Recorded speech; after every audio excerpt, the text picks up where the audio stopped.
Today we'll be talking about non-surgical procedures, and I think that's a very broad term that people use to describe a lot of different things that do not involve surgery. In this particular episode, we'll be talking about fillers. And filler is actually a generic term used for anything that we use to inject under the skin to actually fill wrinkles or to restore volume in an aging face. Some examples are for non-surgical nose jobs, right? And you can actually camouflage the bump in somebody's nose by injecting a little bit on top and a little bit at the tip, giving a more straight appearing nose.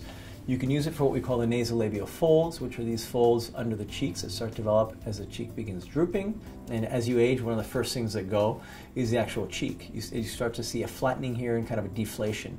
And if you inject a little bit in the cheek, you can actually give quite a nice lift, which can take years off of your face. Other areas where you can use filler are what we call the marionette lines, and even you can go as far as injecting along the jawline. And what that does is it camouflages this jowl and gives a nice, cleaner looking jawline. Filler is a procedure that you have done, and essentially you walk out of the clinic without any downtime at all. Now, that being said, you can bruise. There is about a 10% chance that you can bruise with filler, and you can swell a little bit.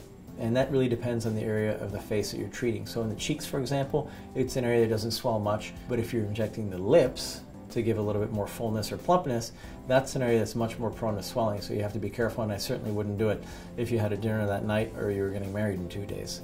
Filler used to be painful, right? But the way things are done now is very different. So we use a numbing cream, and that numbing cream we leave on for about 10 to 30 minutes. Even more important is that fillers now all come with lidocaine, or a numbing agent within the filler itself. So once the needle pierces the skin, you're going to feel very little. You might feel a little bit of a pressure, but there's not much pain associated with fillers nowadays for those two reasons. Thanks so much for watching. I hope that helped. If you have any more questions, please feel free to comment below.